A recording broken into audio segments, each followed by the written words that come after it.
안녕하세요. 박석재의 천문역사TV 박석재입니다. 오늘은 개천혁명의 횃불 카테고리 37번째 시간입니다. 여러분은 현재 저하고 제 졸저 천손의 나라 대한민국을 3부를 공부하고 계십니다. 천손의 정신, K-스피릿에 관한 것입니다. 한 문장으로 국가 애국가를 부르며 거룩한 국혼을 깨달아 인생을 바꾼다. 천손의 정신은 전부 북두칠성처럼 이렇게 7개씩 장을 배치해 놨는데요. 네 번째 장이 되겠습니다. 환웅이 풍백우사 운사 세 신하와 3,000명의 천손을 거느리고 태백산 신단수 아래로 내려왔으니 이것이 개천이다. 호랑이 부족과 곰 부족 같은 지손은 환웅에게 천손이 되고 싶다고 간청했다. 환웅이 쑥 마늘을 먹으며 수양할 것을 요구하자 호랑이 부족은 포기하고 만다. 하지만 곰 부족은 이를 완수해 여왕이 환웅의 아내가 되는 영광을 누린다. 이것이 바로 지겨운 그 단군 신화 곰 한 마리 호랑이 한 마리의 실제입니다. 곰 한 마리 호랑이 한 마리가 아니라 곰 부족과 호랑이 부족 얘기입니다. 그거를 일본의 식민사학자들이 곰 한 마리 호랑이 한 마리로 바꿔놓고 신화다, 역사가 아니다 이렇게 바꾸는 것이죠. 무슨 호랑이가 마늘을 먹습니까? 아마 세계에서 가장 웃기는 건국 신화 중에 하나일 겁니다. 그는 신화입니다. 역사가 아닙니다. 그래서 여기서 본 것처럼 개천사상, 천손사상, 홍익사상은 같은 것입니다. 무슨 말이냐? 그러니까 우리 천손이 내려온 것이 개천이에요. 환국 말기에 거발한 환웅이 3,000명의 제세 행랑을 거느리고 태백산으로 내려온 것이 그게 개천입니다. 그러니까 우리가 천손이라야 개천이 되는 거죠. 근데 내려오니까 호랑이 부족, 곰 부족 같은 지손이 있어요. 그 지손이 우리도 천손을 만들어 달라. 그래? 그럼 너희도 수양을 해라. 이렇게 된 겁니다. 그래서 천손이 지손을 교화하는 것을 홍익이라고 합니다. 세상을 널리 이롭게 한다. 원래 우리는 글로벌했어요. 우리 민족만 잘 살자는 정신이 아닙니다. 우리가 왜 천손이냐? 한국 사람은 가장 깊은 마음속에 하늘이 있습니다. 그래서 우리가 일이 잘 되면 아유 하늘이 도왔다 그러잖아요. 우리가 내릴 수 있는 벌이 제일 큰 벌이 천벌일 겁니다. 너희는 천벌을 받아라. 하늘이 무섭지 않느냐. 동양이 대체로 그렇습니다만 오늘은 뭐 따로 얘기할 시간 없습니다만 우리 민족이 굉장히 심하죠. 증거를 대봐라. 개천절 있잖아요. 하늘이 열렸다고 노는 나라가 전 세계에 어디 있습니까? 우리나라는 애국가에도 하늘이 나오는 나라다. 그렇게 정리하면 되겠습니다. 여러분 사상과 종교를 혼돈하시면 안 되겠습니다. 여러분들이 절을 다니든 교회를 다니든 사원을 다니든 뭐 도장을 다니든 어딜 다니든 그건 종교고 한국 사람이니까 천손 사상은 있어야죠. 예를 들어서 여러분이 이슬람교를 믿어도 한국 사람이니까 천손 사상은 있어야죠. 이 우리 민족의 선민 사상이자 공통정신이고 우리나라의 개국 이념이자 바로 세워야 할 국혼입니다. 지금 4분 오열된 대한민국의 유일한 희망입니다. 외국에서 외국 사람을 만나면 말하기가 편한데 우리 한국 사람을 만나면 정치, 종교, 지연, 학연, 혈연, 젠더까지 다 따져봐야 됩니다. 그중에 2가지만 어긋나도 친하기 어렵죠. 그게 무슨 동포입니까? 근데 이렇게 4분 오열된 대한민국의 유일한 정신적 희망입니다. 종교가 다 다르더라도 이것으로 대동단결할 수 있는 것이죠. 그래서 다시 한번 말씀드립니다만 개천사상, 천손사상, 홍익사상은 본질적으로 같은 것이다. 그러니까 간단해요. 우리나라는 어떻게 태어났어요? 개천에서. 우리는 누구예요? 천손. 우리는 어떻게 살아야 합니까? 홍익. 이 어려운 질문들의 답이 간단하게 이렇게 풀립니다. 한번 더 알아볼까요? 천손이란 무엇입니까? 하늘의 뜻에 따라 살아가는 사람들입니다. 근데 하늘의 뜻이 뭔지 알아야 따르고 말고 할 것 아니요.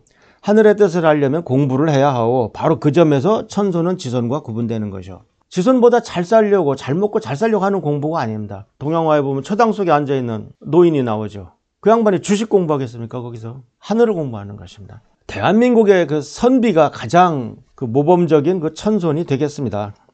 우리 한국인의 자존심과 자부심은 말씀드린 것처럼 옛 그림 초당에 앉아 공부하는 선비 자태에서 느낄 수가 있습니다. 모든 한국 사람들이 의식적이든 무의식적이든 귀거래 후에 누리고 싶은 삶의 모습입니다. 아마 그래서 우리나라가 전원주택이 인기가 있는 것 같아요. 선비는 천손 최고의 경지인 신선이 되고자 합니다. 선비는 곡하가세를 거절해야 합니다. 적어도 자기가 하늘의 그 뜻을 따라서 옳다고 생각하는 것은 옳다고 해야 합니다. 내가 이렇게 옳다고 생각하는데 내가 이렇게 말하는 게 먹고 살기가 더 편하겠어. 그래서 바꾸면 안 된다는 뜻입니다. 그리고 한국 사람은 죽었을 때 선화했다고 하죠.